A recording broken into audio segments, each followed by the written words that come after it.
రోగాలను నయం చేసే ఆసుపత్రుల వల్లే రోగం వస్తే ఏంటి పరిస్థితి?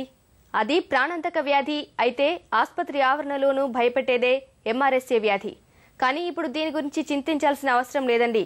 ఎందుకంటే లండన్కు చెందిన శాస్త్రవేత్తలు ఈ వ్యాధికారక వైరస్ను అంతమొందించే పరికరాలను సృష్టించారు.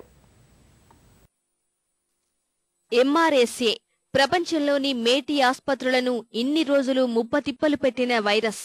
నిరంతరం ఈ తరహా ఆసుపత్రుల్లోకి వేల మంది వస్తూ వెళ్తుంటారు. వీరి ద్వారా వైరస్, బ్యాక్టీరియా ఆసుపత్రిలోకి వస్తుంటుంది. ఈ కోవలోకి చెందిందే ఎంఆర్ఎస్ఏ వ్యాధి. ఇది అంటువ్యాధి కావడంతో ఒకరి నుంచి మరొకరికి వ్యాప్తి చెందుతుంది.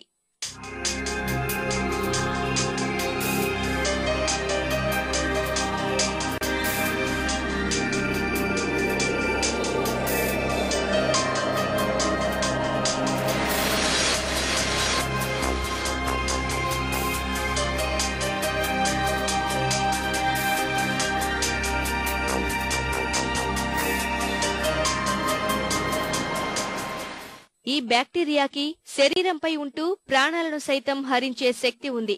దీనిపై దృష్టి సారించిన శాస్త్రవేత్తల బృందం ఆసుపత్రిలోని 12 మంది చిన్నారులపై పరిశోధనలు జరిపింది. వారిలో 10 మందిలో ఈ వైరస్ ఉన్నట్లు గుర్తించింది. కేంబ్రిడ్జ్లోని రోసీ ఆసుపత్రిలో జరిగిన ఈ పరిశోధనల్లో 154 మంది ఆరోగ్య కార్యకర్తలలోనూ ఈ వైరస్ ఉన్నట్లు బయటపడింది.